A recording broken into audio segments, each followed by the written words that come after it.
And welcome back to WENY News. WENY Political Analyst Dr. Jim Twombly joining us this week to talk once again. Jim, we've been touching on this on and off the past several weeks now, the debt ceiling bill. After months of speculation and intense discussions over the last several weeks, House Speaker Kevin McCarthy and President Joe Biden reached a compromise over the weekend that, if accepted by both houses of Congress, will avoid a default by the United States on its debts. Now, the so-called X-date of June 5th is looming, and the two sides announced that agreement on Saturday night, with more details coming out just over the past couple of days.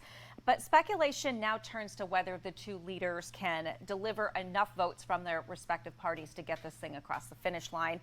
So, Jim, do you think that they will succeed? And if so, what's next here?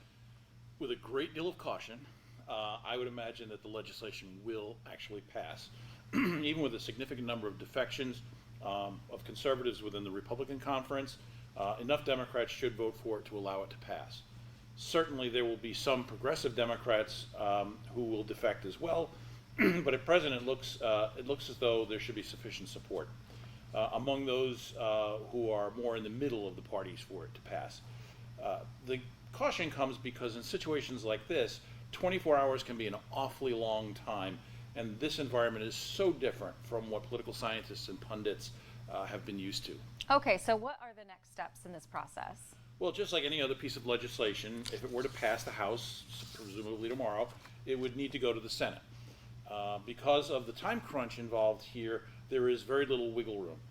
No amendments can be made because there's no time to reconcile the differences between the two chambers. There can be no significant filibustering, and Schumer and McConnell can ill afford to have any of their members engaging in any kind of serious delaying tactics, though Senator Mike Lee has indicated he might try. Okay, and now what if it fails, or at the very least it is delayed? If it fails, Biden may have to try employing the 14th Amendment and its prohibition against the questioning of the nation's debts. If it is delayed, perhaps the administration can squeeze another day or so of funds out of the extraordinary measures that the Treasury Department is already using to keep the government afloat. Okay, and now looking at the agreement, who won here? Well, if we define winning as avoiding potential catastrophe, we all did. If winning is defined as getting everything you want, no one did.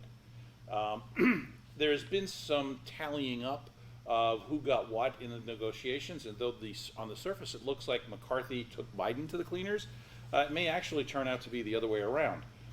Progressives lost regarding the caps on spending and expansion of work requirements to receive government benefits, but Republicans lost the ability to use the debt ceiling as a political lever until after the 2024 election.